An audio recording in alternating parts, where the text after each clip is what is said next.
Before we move on to the next speaker, I have a couple of housekeeping items that I should have taken care of at the start. First of all, we are attempting to record these proceedings. As you may have noticed, there's a camera over here. My tech support is known as my daughter Alexa. Everybody hopefully have patience with her. Just a note to the speakers, if Alexa's having some problems, she's going to kind of signal you, wait till it stops, so that she can kind of keep recording things. So hopefully that all moves smoothly. Okay, second thing is there's a couple of changes to your agenda. We were a little, I guess a little excited when we got printing them. So there's a couple of changes to the agenda. For the Canadian Food Inspection Agency presentation, Dr. Al Clemmer will be giving that presentation. I know there was a great number of you that would have liked to see Alex come up and stand in front of a crowd, but you don't get that pleasure today. The other is we do not have a speaker from the USDA showing up. They are still under, I think they're still under a gag order, I guess you would probably call it best described. However, we have a substitute. We have Dr. Amy Horn-Delzer, who is the program manager for farm-raised deer and chronic wasting disease program for the state of Wisconsin. So sometimes we've got to make changes on the fly as we go. Okay. Hopefully all of our speakers can stay around for the duration of the day. We will hopefully have a little roundtable discussion at the end of the day to kind of wrap everything up. If you missed a question, it'll hopefully be around and be able to have another chance to ask the question. Moving along then, we will go to our next presentation. Dr. Margo Pybus comes to us today from Alberta Environment. She is a longtime researcher and advocate of the position of wildlife in the management of CWD. I know she's sat with us on national committees, and I know we don't always agree and see things the same way, but I think she still has a lot of important things to tell us, so I'll let her give her presentation. And with that, please join us welcoming Dr. Margo Pybus. Thanks, Ian, for the opportunity. Always nice to come back to visit Saskatoon and to share information about CWD. My task, as originally asked by Sheila, seems to have evolved, so I'm not really sure what you guys want from me at this point, other than to give some sort of a wildlife perspective on CWD. And so that's what I'm going to do. As with every other speaker, I think that's likely to come, this is not a reflection of my work independently or solely on my own sort of thing. CWD, as Trent very eloquently outlined, is a very complicated disease in every aspect, whether you're looking at the biology, the molecular, the management, or just even the social ramifications, et cetera, et cetera. So there's always teamwork in here. So I'm here speaking on behalf of an awful lot of people in our team in Alberta, and also in connection with colleagues in Saskatchewan and in the U.S. and now colleagues in Norway. So it's definitely a team effort, and I certainly wanted to make that plain right from the start. Whoop! No, we don't want to end the show. We're just getting started. Okay, there we go. So where are we going? I'm going to give you a little bit of general background.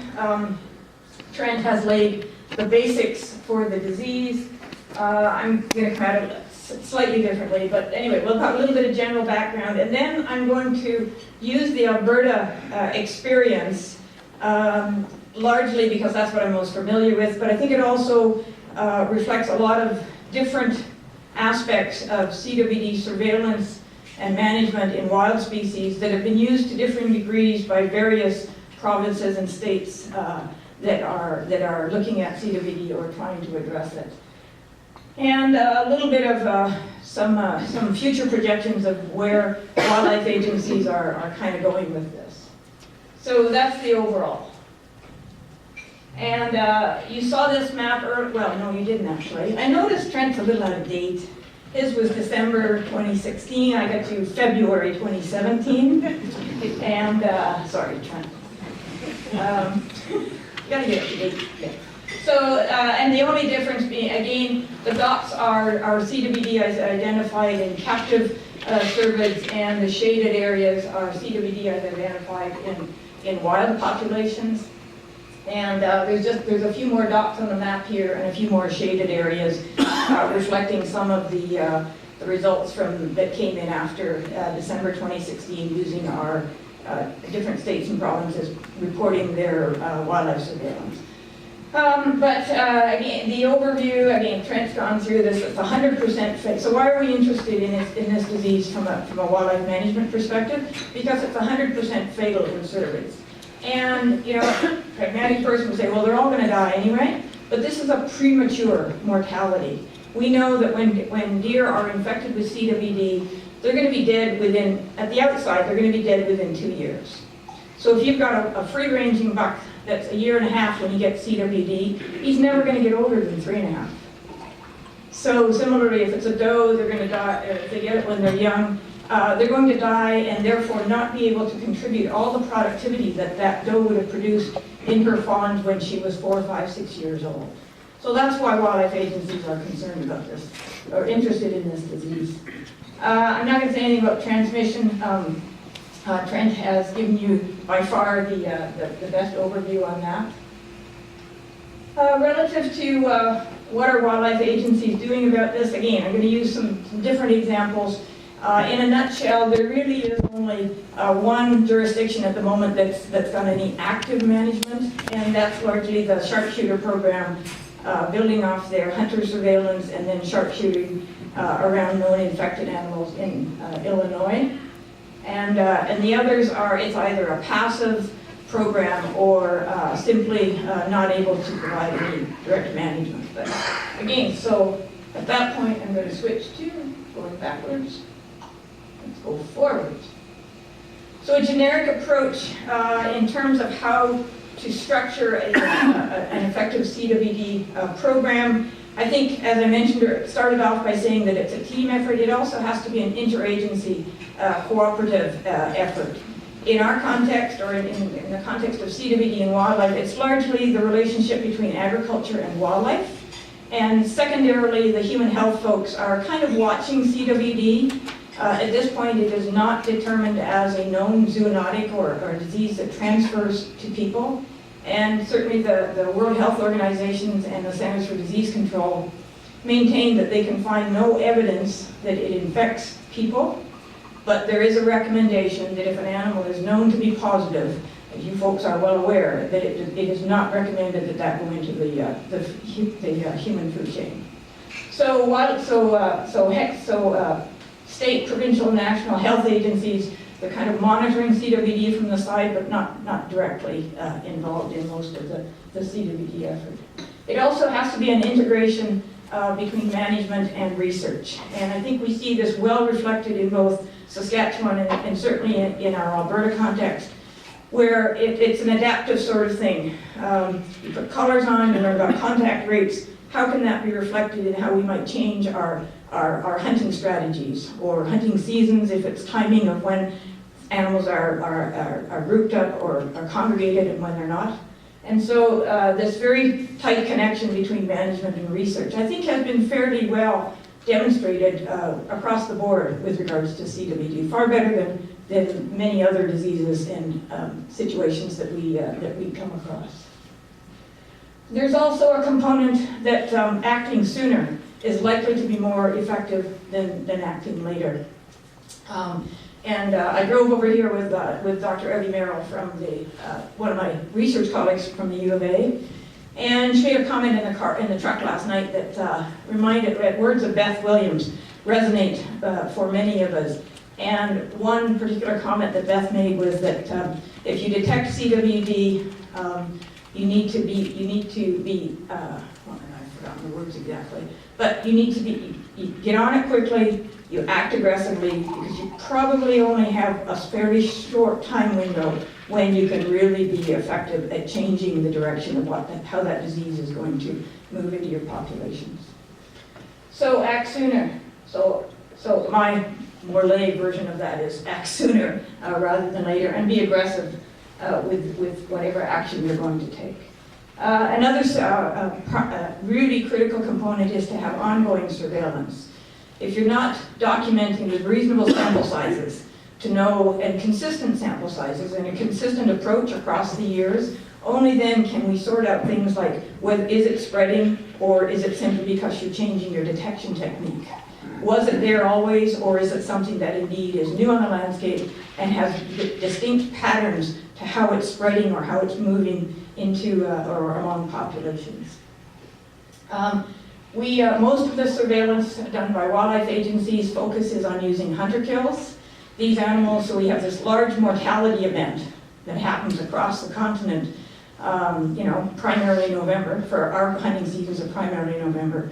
So that's a wonderful resource, a wonderful source of tapping into a surveillance sample using animals that have already gone down, and they don't, not the heads for the most part, they can take off the skull cap, retain the antlers, and still provide us the rest of the head that we can do a test for CWD.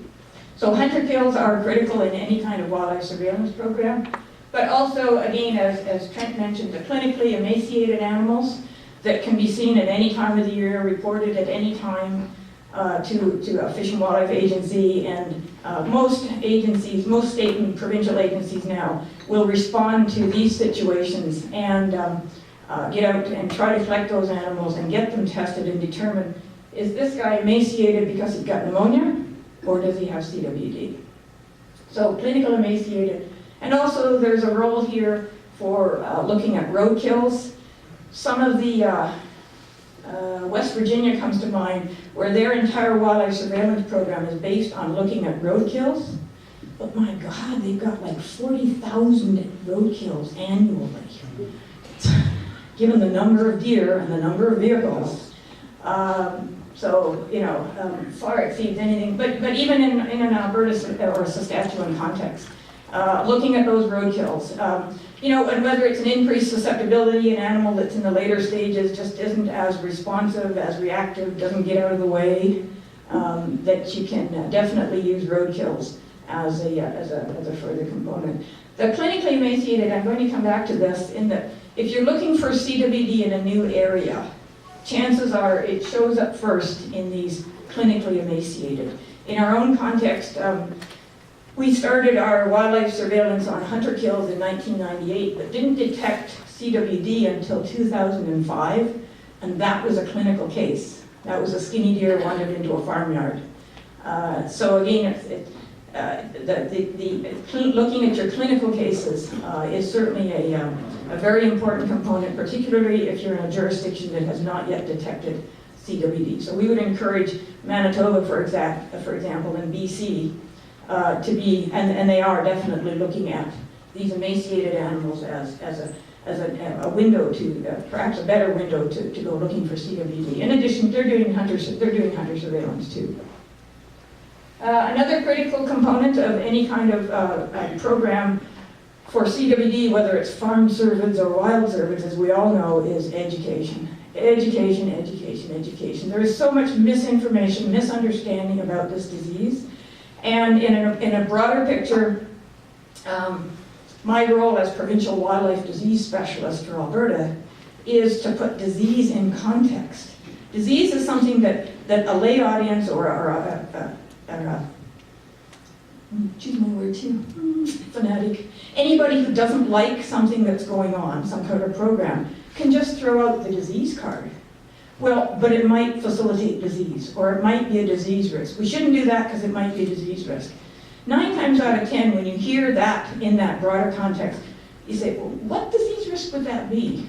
So a big part of a CWD program is trying to maintain perspective, keep it factual, keep the discussion, the conversation based on fact and science as much as possible, and avoid some of these one-off, well, this, that, and the other, and you say, well, but is there any evidence for that? So early public education, the sooner we start getting that information and keep that information out in the general public, just raise the profile of what is known, actually is known about this disease.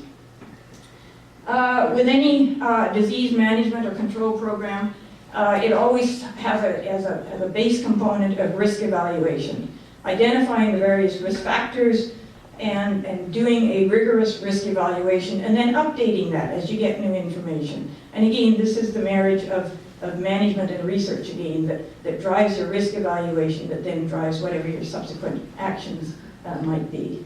And building contingency plans. It's never a bad thing, but sometimes I wonder. You build contingency plans based on the best information you have of the day, and then you get some wild card that comes in. So we've been working on contingency plans that CWD was largely North American, and we know about this one transfer out to South Korea. Yeah, okay, but it's North American origin, from whatever the origin is, but still North American based. And then out of the blue, the Norwegians phone up and say, by the way, we just found what we think is CWD in reindeer in Norway. Oh, that changes your risk, changes your contingency plans, and adds new components. So you don't freak out when things like that happen. You just, and even Ian's questions are perfectly valid, but at this point we don't have enough information to put that Norwegian result, to put the Norwegian results in perspective. So again, just modify the hyperbole about where it came from. We don't know. We have to give, we need time to be able to sort that out. So you can build a contingency plan, but be prepared to make it flexible, I guess is what I'm saying.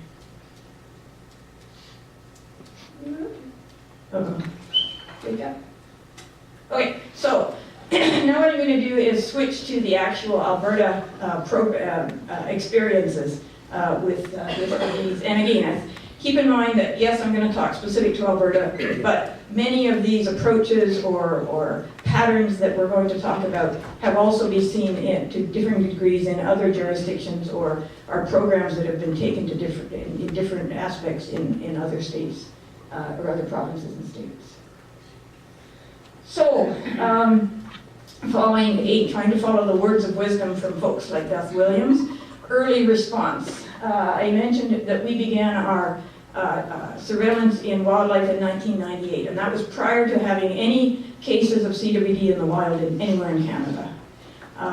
Certainly it had been identified in Wyoming and Colorado, initially, as Kent mentioned, initially found in the research facilities, but then once they knew what to look for, and they started sampling the wildlife in the vicinity or in the areas surrounding those research facilities and in those portions of Colorado, Wyoming, they found it in the wild. So the US folks were telling us that CWD can occur in wild populations. And so we thought, well, maybe we should start looking for this. If nothing else, we thought it would be insurance in the bank, that we would look and we wouldn't find it and we could say, okay, it's not in the wild. But that's the primary reason why we started in 1998. And then the first case in the wild, I'm not sure Kent mentioned this, but anyway, he called it 2000. It was a deer shot in November 2000, and the diagnosis was in January 2001. So you figure out which year you want to put on that. I guess it was shot in 2000, so Kent's right. I'm wrong. No, I didn't say that. It was detected in 2001. And that was a mule deer. As we all know, that was a mule deer just inside the Saskatchewan border, not far from Alberta territories. So Alberta's response was to immediately conduct surveillance. This was an active winter surveillance using government staff, government resources, to look in the 2-township corridor adjacent to where the finding was because this was the finding in the wild, but we knew that there were a couple of farmed cases similarly in that area on the Saskatchewan side. So that was our initial reaction, was to do an immediate surveillance, and we collected 246 deer and didn't find CWD.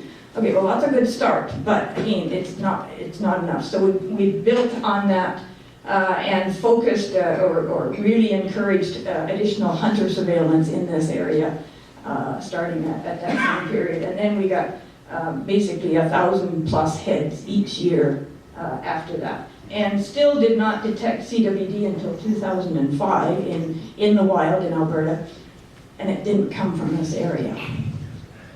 Contingency plans, being flexible. The first finding of CWD was in the wild, was actually down here. This is, okay, this isn't going on. This is further to these cases here, and we did some active surveillance in here, looking at deer on the Alberta side to see if there was, this proactive deer reduction. Oh, this was the winter of 2005, right? So we knew that these cases, we thought, okay, we would start to reduce the densities. At that point, we were working on the premise that the spread of the disease in the wild may well be density dependent. So if you reduce the density or the clustering of deer on the landscape, you could reduce the risk of transmission. So this was a proactive reduction, removing animals from this general area in order to try to limit any spread of CWD. And so it looks like here, we also, in the same area, we expanded the hunting opportunities, again, trying to remove deer, reduce the number of deer on the landscape through increased hunting pressure. And we used quota licenses, landowner licenses. We reduced the fees on the licenses. We also offered what was basically a earn a buck. Knowing that the bucks are the more sought after by the hunters, you could have, if you turned in the heads of 2 does, you could have a free buck license, and that brought in a lot of extra heads. And that worked for a couple of years, but we found that over time we essentially satiated that hunting capacity, where hunters had the opportunity to take us. If they brought in two does and a buck, so if they brought in 3 heads, they could get another license for 3 heads. So they had the opportunity to harvest up to 6 animals. But nobody needs 6 animals. Nobody can eat 6 animals. Nobody can gift 6 animals. So we found that even though the hunting opportunity, we were locking up the hunting opportunity for 6 animals in one hunter, and yet they were only taking 1 or 2, sometimes 3 animals. So that modified over time to offering more quota licenses for only 1 or 2 animals per hunter, and then you had more hunters in the field, more likely. So you're more likely to get your 6 dead deer out of 4 or 5 hunters rather than 1 hunter asked for 6 deer. We also certainly delivered a very strong education program, both to the hunting public and also to the general public, so that it became something that people generally knew about. And that's a critical component to maintaining any kind of political support. You can provide all of the data, all of the evidence you want up through the channels inside government. The decisions are still largely made at the top, either at the cabinet table or through your minister level. And if they don't perceive it to be a concern, then and they take their lead largely from what the public is telling them. What is the public talking about? If the public's not talking about CWD, then you're not going to register with a politician about having to spend some money or some time, some government resources on a disease that they don't perceive as being anything significant. I wander all over the place. So that was that. So now we're going to get to, there we go. Okay, so here's our first detection. And as I say, the first detection of CWD in a wild deer in Alberta was not in that Lloydminster-Wainwright vicinity. It was down south along the South Saskatchewan River. This is Empress, so this is the South Saskatchewan River. This is the Red Deer, this is the South Saskatchewan. And of course, the South Saskatchewan and Red Deer, they meet at the border, and then this is the South Saskatchewan River on the Saskatchewan side. And of course, Trent has shown you that there was definitely CWD identified in wild deer over there. And certainly our first case comes from this area right here. So 2005, first case of CWD in a wild deer. What are you going to do? Again, we're still working on the premise of acting early, acting aggressively, and a coordinated effort. So the aggressive response was to reduce deer densities in the risk area, in the areas where you know the disease exists. That's where you want to focus your efforts and try to limit the transmission in those areas. You can have active control, but basically you still got the hunting. You've still got hunters as a primary tool that you can use. So you want to maximize your hunting opportunities in the areas where where the disease has been identified. And that has multiple benefits, but if in that area, we know that CWD tends to be clustered on the landscape. It's not randomly distributed across populations. It tends to occur in little foci, smaller local deer populations. So if you focus on a population that you know has at least one infected animal, you're more likely to remove more infected animals. And so therefore have a greater effect on transmission, taking those animals out before they have the opportunity to spread it to nearly as many as they would if they were left on the landscape. The other thing we did, again, trying to put this positive in perspective, saying, well, how much CWD do we have out there? Is it just in this area, or is it spread over a broader area? So this is, that winter we also did what we call enhanced surveillance. So the blue dots here are all animals that were taken as part of the enhanced surveillance.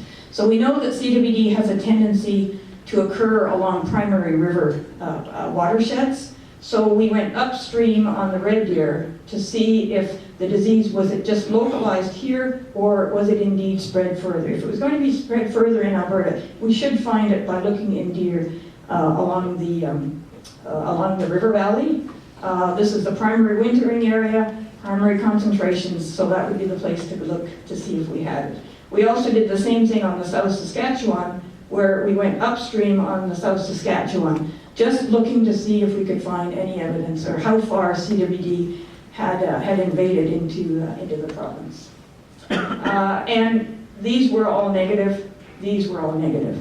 So our working hypothesis at the time was this was a relatively recent invasion along the South Sask River Valley, and was still primarily in the border areas in the main river valley. So here we took 1,700 deer in this enhanced surveillance, or in the reduced. So when you look at all of these dots, so in the risk areas and the surveillance area, 1,700 deer and found 9 positives, all of which were in fairly close proximity to the border. So we followed this up again with an aggressive attempt to try to control this, or to try to remove CWD from the landscape. And we came up with what we call a combination, a two-step combination approach. So using the fall harvest to identify infected animals and geographic locations of where the disease occurred, and then followed that up in the winter. I mentioned our primary hunting seasons are November and into early December. So in January, February, go back into those areas where you found positives, and again remove deer to try to reduce the deer density in those areas. Generally within about a 10K, flexible or modified by habitat. If it was a bald-ass prairie with no deer in it, then obviously we didn't shoot a lot of deer out there. But generally within 10K radius with a positive deer at the center of each of these circles. So within 10K of a known positive deer. And as I mentioned, the two-pronged to reduce the density, but also to find and remove infected animals. And certainly when we looked at the data from, this is the proportion of positive animals, at that point, 30% of the positives had been found during the hunter surveillance sample, but we were much more effective by targeting in these targeted areas, removing those deer, and accounted for a far greater proportion of positive animals. So we were finding and getting infected deer off the landscape. So that, and it was 4.6 times more likely to have infected deer in our control sample than what we were finding in the hunter sample. Which makes sense, because the hunter sample would be distributed throughout they could shoot anywhere in the WMU, whereas the control deer were taken in the vicinity of a known positive. So, and knowing that so that's reflecting this focal distribution of the disease on the landscape. We also, again, in conjunction with the U of A, looked at the aerial survey data, and that's what we're showing down here. Anyway, I don't know how to get rid of that bar on the bottom. Yeah.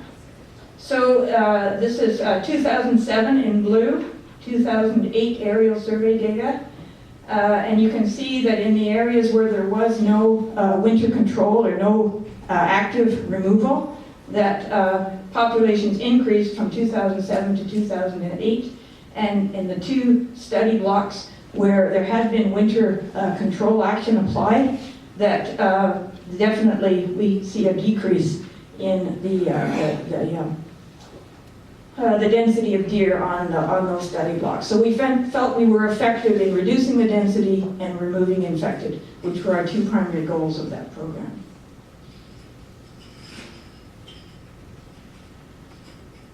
So what are we, just the overview kind of to recap how the Wildlife Agency approached this.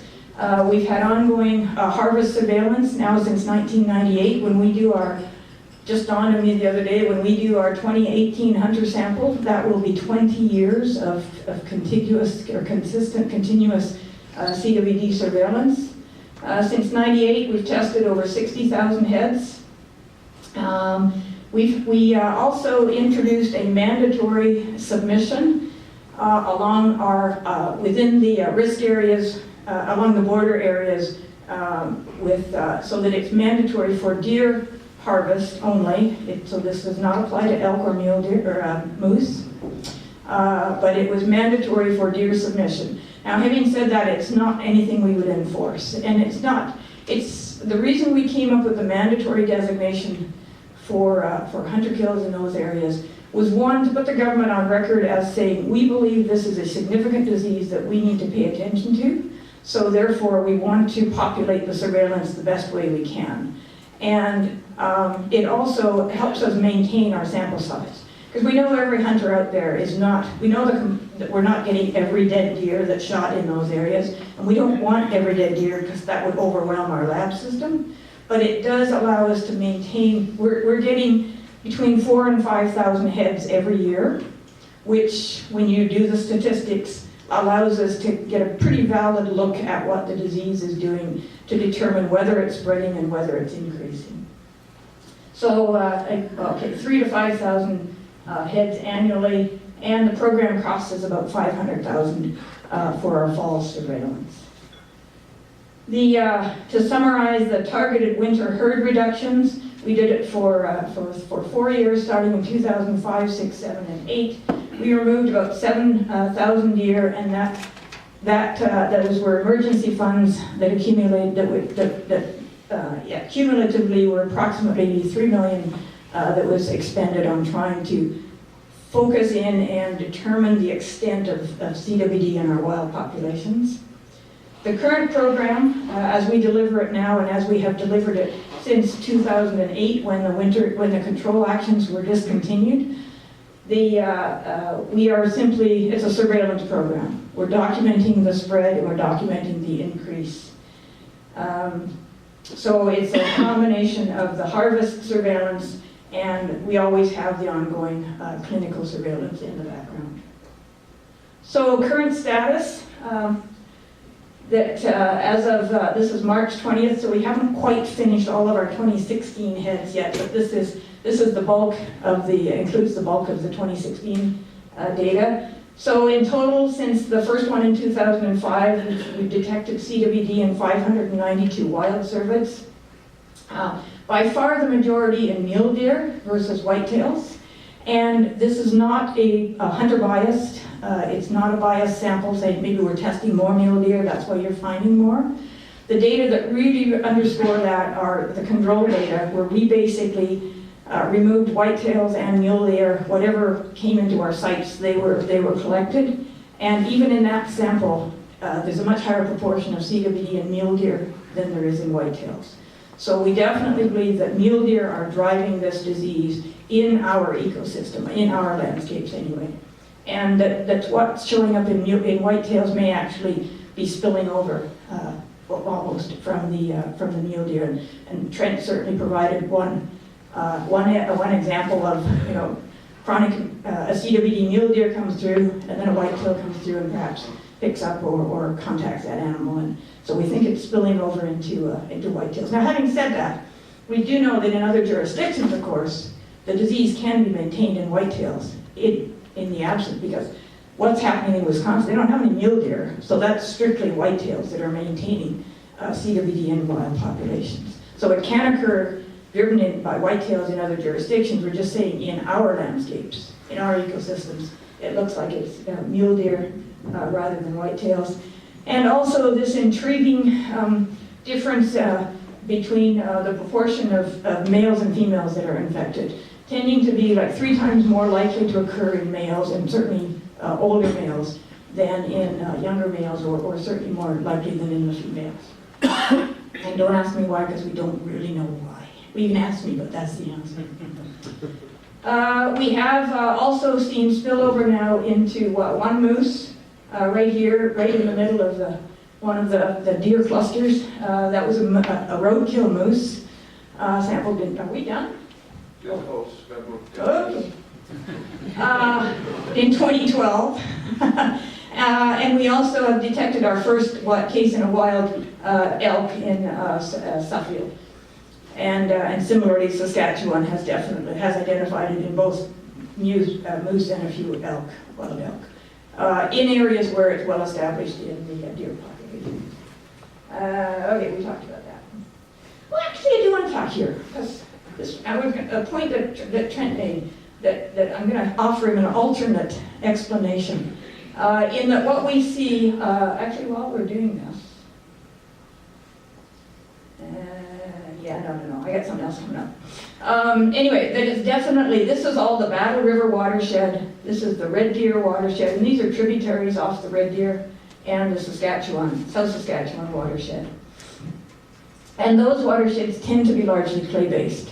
So while he presented as evidence that definitely clays can bind prions, the abnormal proteins, and can be a risk factor, but those clays also tend to occur in areas that might be prime deer habitat.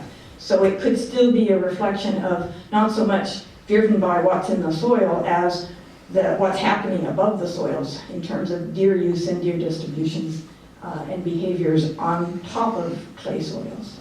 So again, it's complicated.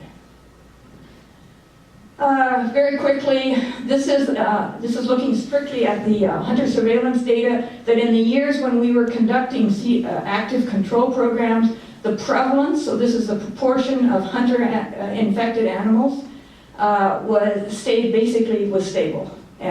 same. On similar sample, this is the sample sizes, so this is how many heads have been tested each year to inform this prevalence. And that the control program discontinued in 2008, and again, just looking at hunter samples from 2009 to 2016, similar sample sizes, and yet basically a constantly increasing prevalence, which is here. So we have 0 prevalence through till 2005, winter control and hunter surveillance combination here, and then discontinued in 2008. And then this is what we see start to happen in our CWD prevalence. Now that's the overall prevalence. So that's all the samples tested in any one year. When you dig down into that, we now have enough cases that we can look at mule deer buck prevalence within individual wildlife management units. These are the wildlife management units, and really this just shows from 2005, but it's showing that once a unit is infected, this disease does not just come in, do its thing, and then disappear. So that detected in 2005, still being detected in 2016. So it is not disappearing by any means. And now when you start to look at the mule deer buck prevalence in some of these units that have been infected for longer periods, we're at the point where we're starting to see like 15-20% prevalence in mule deer bucks. So think about that, 20% prevalence in a muley buck, meaning 1 in 5 bucks that hunters are harvesting has CWD. And that certainly was not the case when we look at the prevalence in the earlier years. So this, if it runs, is a time frame, and you can see, so this, you're going to get increasing dots here by year, so 2006, 2007. And what you'll see is that as we add more years, it'll start to spread further up the rivers. And this is Camp Wainwright. And so, again, evidence, the shaded area here is our mandatory zone. So our mandatory zone is well out ahead of where we get the infected animals. And yet, each year, we're just seeing dots further and further west into Alberta, and yet still also occurring back in the areas where the disease has existed from day one, which for us was 2015. I can't, okay, so I was just going to do it again. So, where are we at? We've got an expanding provincial distribution, we've got increasing prevalence, we've got the disease in local pockets, spilling over into moose and elk, spreading despite the hunter effort, moving along specific watersheds, and the prediction is that it will continue to spread under the current regime. So we said, well, where will it go? So again, working in conjunction with our research colleagues at U of A, we came up with a heat map that I haven't got time to go into the details, but basically areas in red are higher heat. And so again, the prediction is that it will spread, it's spreading along the watershed. So again, this is all Battle River. This is actually a tributary of the Battle River here. And likely to go further up the Red Deer and further up the South Saskatchewan. These are interesting cases in that this is over the height of land. These are actually in the Milk River drainage. So this has the Montana folks quite excited about the possibility, because this river could go up, well, not, it would be downstream into Montana. We're definitely seeing an increase in harvested deer, and we're seeing more found deads and more roadkills that are coming up CWD positive. So what's the potential? Where could this go? This is a course map out of Brad Stelfox's book. This is deer distributions in the general deer distributions. This is mule deer distributions, the darker areas having higher densities of mule deer. So we've got CWD, we know it's in these watersheds, and so it could easily perceive that it will get over into our foothills area. And then somebody said they thought Peace River was fairly unlikely to get it. Well, maybe not. So that's mule deer at-risk populations, and this is whitetail. So slightly different distribution, but still no reason why CWD would not continue to spread throughout central Alberta and over into the foothills, and perhaps using the waterway avenues to get up into the north. So what?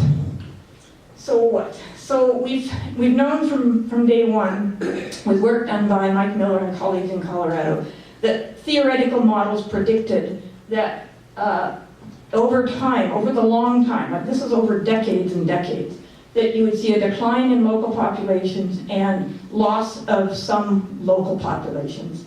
And that the prediction was that you would have a younger aged population, because again, those older animals die before they get to be old. Figured out now. So now, and we always said, we were accused saying, well, but where's the evidence? Where's the evidence? Well, unfortunately, yes, we do have the evidence now. So real-world evidence is coming from Colorado, published study in mule deer, where a local population that they've studied intensively, they've accounted for predation, they've accounted for weather, they've accounted for all of the other mortality factors impinging on that mule deer population, and they're left with CWD as a driver of a decline in that population, and in the range of a 19% additive mortality. And there isn't any wild population that can take a 19% additive mortality and persist over the long run. So that's evidence from mule deer, Colorado, increasing prevalence and low population growth. Again, this is the low population because the does are not producing those fawns later on. And again, now this has been validated, 2 publications, white-tailed deer in Wyoming and mule deer in Wyoming, where the disease we know has existed for many, many decades, and they are indeed documenting real-world effects of this disease on the local deer population. What next? I used to put this up with question marks that, we might have to learn to live with CWD. I don't think the question marks apply anymore. I think for the most part, certainly in Alberta and Saskatchewan, we will have to learn to live with this, and it depends what we want to do.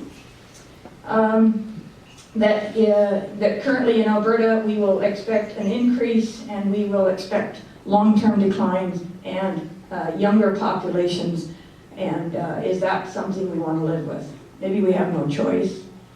But there is, I wanted to leave you with some sort of kind of an optimistic approach. Recently, under the Western Association of Fish and Wildlife Agencies, there has been an increased interest and an initiative for wildlife management agencies dealing with CWD to pool our knowledge, pool our ideas, and see if we can come up with a kind of a regional approach about what can wildlife agencies do to limit the rate at which it spreads and limit the rate at which it increases. We're well past the point of ever trying to eradicate it in the areas where the disease already exists. That might not be applicable to where it doesn't exist. So Manitoba and BC, for example, are not in that boat. So they're being driven by trying to prevent it occurring in the first place. And that if it is identified, most states and provinces that don't already have it have an aggressive response plan that when they get their first case, they want to hit it hard and see if they can get rid of it. As opposed to those of us that are in the game already and trying to deal with what we've already got. So through this little working group, and this includes representatives from Alberta, Saskatchewan, Montana, Wyoming, we tried to get South Dakota involved. But anyway, just trying to pool our thoughts and see if we could come up with something that we could recommend wildlife agencies could do. So we have to use hunter-harvest. We know that. It's socially unacceptable to have government staff from any agency out there killing deer simply as a response to this disease. So how can we manipulate the hunter-harvest to be more effective at finding and removing infected individuals and reducing the transmission rate? So can we manipulate the harvest in the fall? In our context, we know the majority of the disease is in mule deer and it's in males. So can we manipulate the harvest to affect that sector of the population?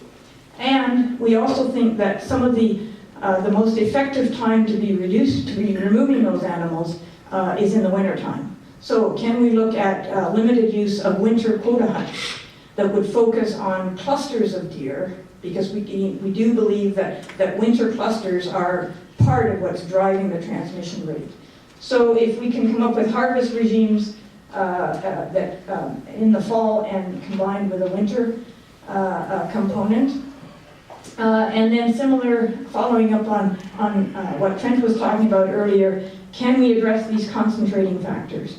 Can we work with local agricultural producers across the board with regards to leaking rain bins? That's easier said than done. I mean, look how they've tried to work with CN on leaky rail cars through the mountains that are drawing bears onto the tracks and killing them. So it's not that easy, but it is something that we could, not so much as a management manipulation, but certainly a big component of your outreach and education. Looking at rain bins or bait sites, those sorts of things. The other thing is that we know that this focal nature of the disease on the landscape, we don't have to have broad scale, whatever the approach is, it doesn't have to be broad. We can narrow it down to the CWD risk areas, which will make it more palatable to the public and more palatable perhaps to the politicians, even though I don't want to ask for politicians. But what we have learned is that the winter removals, although they're effective, the only way we're going to get any approval or any uptake on that is to have those removals done by hunters. Whether it's First Nations hunters, recreational hunters, guide outfitters, rather than government staff. The other thing that has to be there is to have a long-term commitment. This is a disease that is insidiously crept in and continues to creep, and it will not be a quick fix. We can't, and that's really hard for politicians to grasp, is that we're not talking about, you can't just do this for even a 4-year political term and then and then switch it all off and with the next government. It has to be a long-term commitment, minimum 5 years, but basically 10 years, to see whether or not it will be effective and have some impact on reducing the rate at which this thing is spreading. So focus on deer. So the key message is to focus on removing infected deer. In our context, it's, as I say, it's mule deer, it's males, and it's and winter groups. I can stop there if you want. Probably, yeah. Oh, it's acknowledgement. No, you can't not do the acknowledgement. So yeah, certainly the program is grounded solidly in the support from the hunters and the landowners. If you haven't got that, you're dead in the water before you start. So hunters, landowners, lots and lots of government staff involved in this. I've mentioned repeatedly a connection with your researchers and financial supporters, Saskatchewan government, Alberta government, Alberta Prime Research Institute, this Alberta Guide Outfitters, and research units. We got the lights. Okay, do we have time for a couple of questions? Bruce. Two-part question, Margo. No, you're gonna get one. If we're testing 6,000, deer in Alberta, what are the? I mean, Saskatchewan, the looks of it from Trenton, they've tested over 300. Are all the treating partners Southwest testing enough deer? Idaho, Utah, Colorado, and I guess they're trying to explain the difference between if they've got a 25 or 30% incidence rate of CWD and then 300 deer tested in Saskatchewan versus Alberta. Is it because they allow baiting in the wild in Saskatchewan? Oh, I would never say that. Okay. But yeah. I think the difference in prevalence, I think, is a reflection of the difference of the timing of the disease on the landscape. That it's probably been here in Saskatchewan longer. We are definitely seeing our prevalence has increased. I think if we looked at our data 20 years from now, that we will definitely be seeing much higher prevalence, because even in our data from 2005 through to in a 10-year period, we're seeing that steady increase in prevalence. And so, again, I think it reflects more the time of the disease in the populations to some extent. We haven't really closely looked at, whether it's different deer behavior, but we have no reason to suspect that the ecology of mule deer on your side is that much different than the ecology of mule deer on the other side. So the primary difference seems to be probably the exposure to the disease over time. And are treating partners surveilling enough to pick it up, like those 3 or 4 states? In many jurisdictions, no. Montana, for example, if you look at the international distribution, you've got CWD that comes right up to Montana's southern border, and then we've got it in Alberta, Saskatchewan. And Montana has not really done an awful lot of surveillance. There was a federal program in the U.S. that supported wildlife agencies to do CWD surveillance, and that was cut in one of the budget cutbacks from Washington. And so states are definitely struggling with how to do sufficient surveillance. Now, having said that, as Trent mentioned earlier, we have no reason, there's no evidence to suggest that this is something that's been in deer in North America forever, so to say.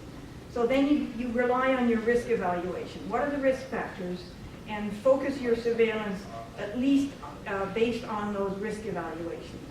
So we get charged, for example, for not testing nearly as many heads from Peace River as we do from Medicine Hat.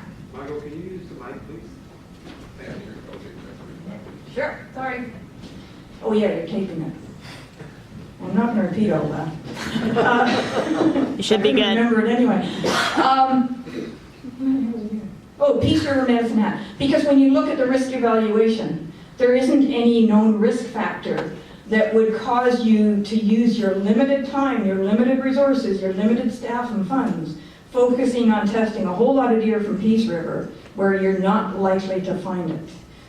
So what do? But you don't ignore Peace River. There you focus on making sure you're looking at clinical cases or you get roadkills. And the things we do, like we will look at neurologic deer from anywhere in the province, and we don't find CWD out there. We also make sure that if we have a significant winter kill event, if it's in Pincher Creek or Peace River or wherever, we'll get a subsample of those heads so that we can address the grapevine that says, oh yeah, there's a whole whack of deer died in Peace River last winter, and they had CWD, or they didn't even bother to test them, but it's CWD. Well, no, actually, we test those, and it's not CWD, it's garden variety winter kill. Okay, one more question, and I have a question. Oh, Ian, oh, yeah, sure. Given your experience, which is very impressive, $5, $6, $8 million spent, some significant efforts, and you've arrived at the point where you now have CWD slowly spreading into Alberta, and you're learning to live with it. Given those circumstances, if you look at a jurisdiction like Montana, where you suggest that they're not hardly testing at all, or if you were to give advice to Manitoba, where they are testing a lot, what are they going to do if they find it? Why should they spend money doing the surveillance, and why should they spend the money doing all the efforts that really haven't been successful for Alberta? Okay, two reasons why. One, I think if you look at the data, when we were applying an aggressive response, we were able to get on top of this disease, and had that continued, who knows whether that might have actually driven it back, or certainly would have reduced the rate at which it spread. So you can make a difference if you act early and if you act aggressively. The other situation that comes to mind is the situation in New York, where they had a focal point of introduced CWD, they hit it hard, they stayed with it for enough years, and now they don't have CWD, so it never got established in the wild. So if I was BC and they spark a case at Prince George, then you hit it hard, you hit it fast, you can perhaps prevent it from getting established. Oh, you had a question. Okay, I have a question. It's actually directed to both you and to Trent. One of the things, and you touched on it just briefly, but never really got into it too much, is the role of predators. And I was just reading a little bit online about a study that was done in Wyoming where they identified known causes of death in positive CWD deer, and that predator kills was the highest cause of death, followed by roadkill, followed by hunter kills. So I would just like to ask, is there more effort being put into, I realize it is difficult to monitor predator activity. However, I can speak with great authority after watching a cougar operate in my backyard for the last 5 years on how effective they are at removing the animals that are the sick and the weak. Yeah, for sure. And this has been Margaret Wild with the U.S. National Park Service. This is the horse that she's riding in terms of the effect of wolves. And they've done some theoretical model because wolves can sense some sort of abnormality, and therefore as we get into the clinical stages where they're less responsive, those could be picked out. And the models show that in that situation, wolves could be an effective control program. The problem is we don't have CWD yet occurring in an area where there are lots of wolves. Not that I necessarily want to spread this any further, but where if there was any place that would come close, it would be your northeast, that Nipawin Love area on the forest fringe, where you might be able to have some wolf impact. Whether or not they're monitoring it, I don't know. What Saskatchewan would have to reply to that.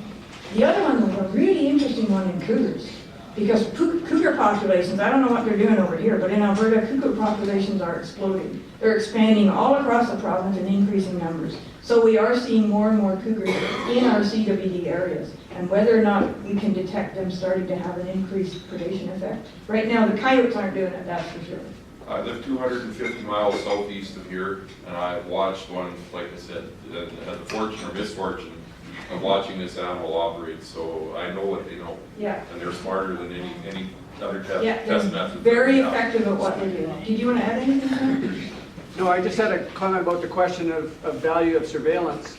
If you want to understand the ecology of the disease and how soil types might influence prevalence of disease, or agricultural practices or management, if you have enough surveillance with this variability in your wildlife management zones, and you can start to say, address some of those questions from surveillance programs.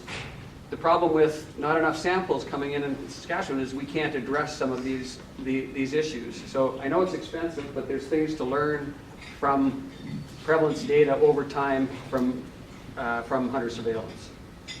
Okay. I have one question here, Harvey, if I would, right here.